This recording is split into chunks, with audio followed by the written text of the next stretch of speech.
Je sais à peu près ce que je vais vous dire.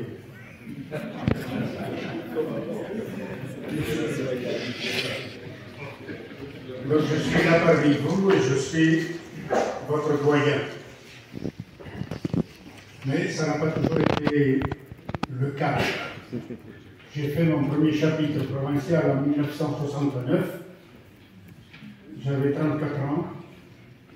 Et de ce fait, je me suis retrouvé secrétaire du chapitre, sans ordinateur bien sûr, sans téléphone portable, avec des comptes rendus qu'il fallait faire en séance, écrire pendant la nuit et faire approuver le lendemain matin.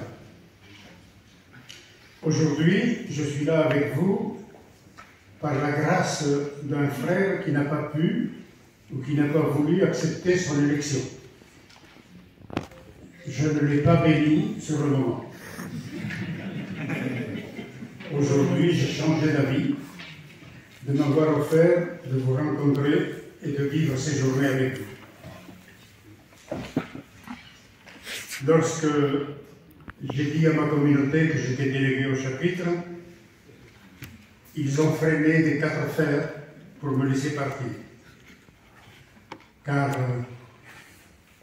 ils m'aiment bien, comme je les aime. Ils veulent sans doute me garder longtemps. Certains m'ont encouragé, et j'ai même reçu le message d'un frère de l'Irak qui me dit qu'il a suivi tous les Facebook et autres qui paraissent, et qu'il a même repéré mes 2 compagnons là-bas qui m'encadrent. Voilà, j'ai entendu beaucoup de choses depuis 4 jours. D'immenses tranches de vie, des projets, des désirs, une espérance. J'ai une conviction, il faut écouter l'esprit, et l'expérience m'a appris qu'il nous conduit parfois ailleurs, là où on n'a pas imaginé d'aller. J'ai participé à 7 chapitres généraux. J'ai participé à l'élection de 4 supérieurs généraux, ou à leur réélection. Chaque fois, je suis arrivé au chapitre avec une idée bien claire.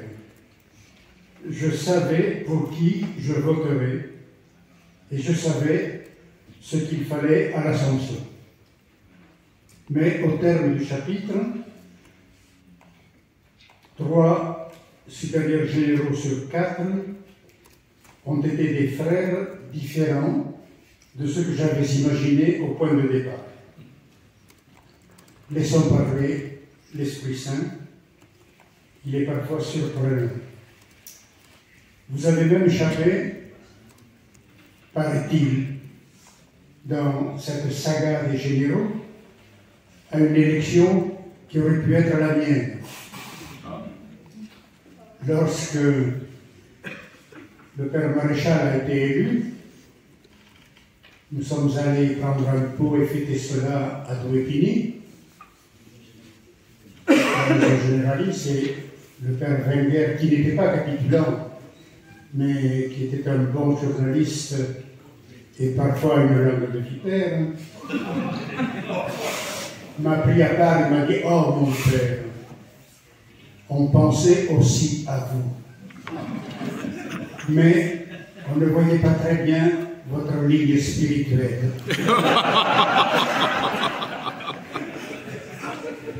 Depuis lors, je la cherche.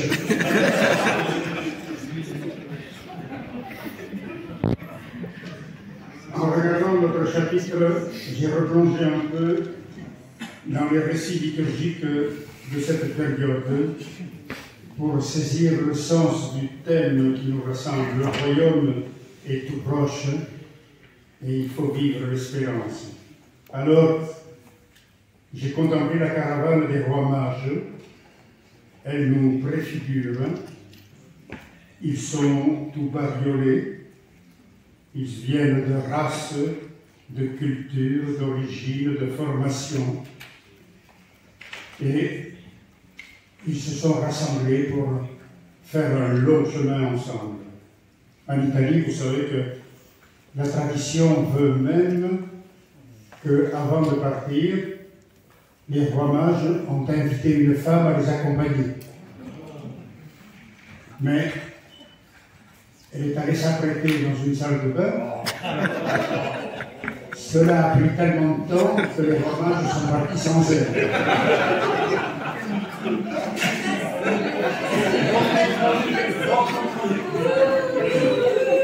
Depuis lors, pour les Italiens, elle est devenue la Befana, c'est-à-dire cette espèce de sorcière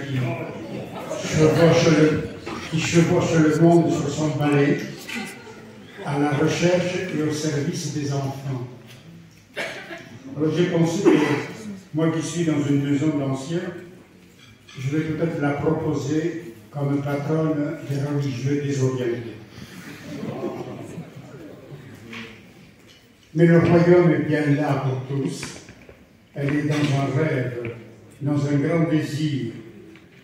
C'est l'étoile du Petit Prince. Et après la caravane des rois mages, il y a eu ces jours-ci la présentation de Jésus au temple.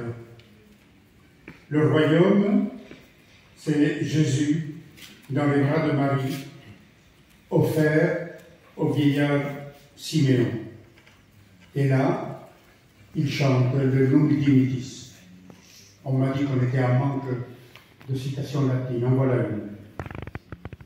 En écho à ce que m'écrivait le frère de l'Irak, c'est effectivement ce que la congrégation est en train de changer.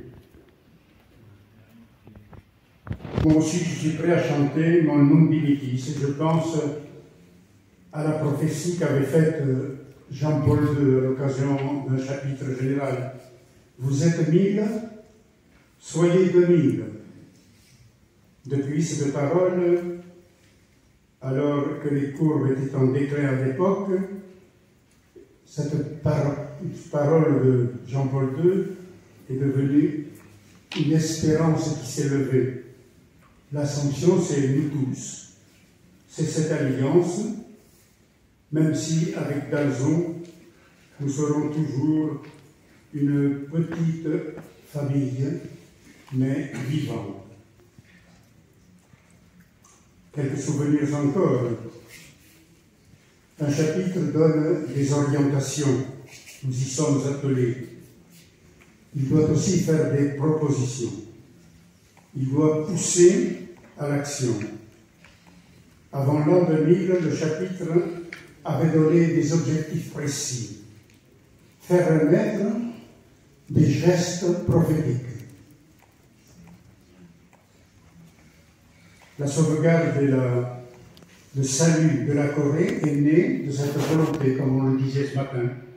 Et l'Afrique de l'Ouest a été engendrée par cette exigence. C'est parce qu'un chapitre avait demandé de faire des gestes prophétiques que l'Afrique de l'Ouest est née. Les paroles et les textes sont parfois capables de créer. Créer, je ne connais pas de supérieur provincial ou général qui n'en rêve pas, qui veut donner corps à tout le vide. Parfois, nos structures n'aident pas à la création et l'inventivité, mais il faut savoir saisir l'opportunité. Jean Gélamure, qui était PDG de Bayard, citait souvent ce proverbe latin, mais en français: la chance est chevelue par devant, elle est chauve par derrière. Il faut savoir saisir la grâce qui passe. Il faut savoir donner sa chance à la vie dans la confiance. Encore un petit souvenir, j'en aurais fini. En 1981, au soir d'un colloque pour le centenaire du Père Dalzon, le cardinal Marty, archevêque de Paris, a présidé l'Eucharistie. En 2 phrases, il a résumé ce que nous vivons ici en chapitre. Vous êtes des héritiers, soyez des fondateurs.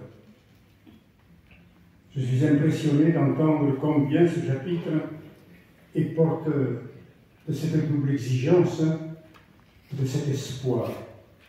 Il y a une demande d'histoire, au singulier ou au pluriel, de racines, de sources, c'est le charisme. Et en même temps une ambition de rêve, un désir d'assomption et de royaume. Et pourtant,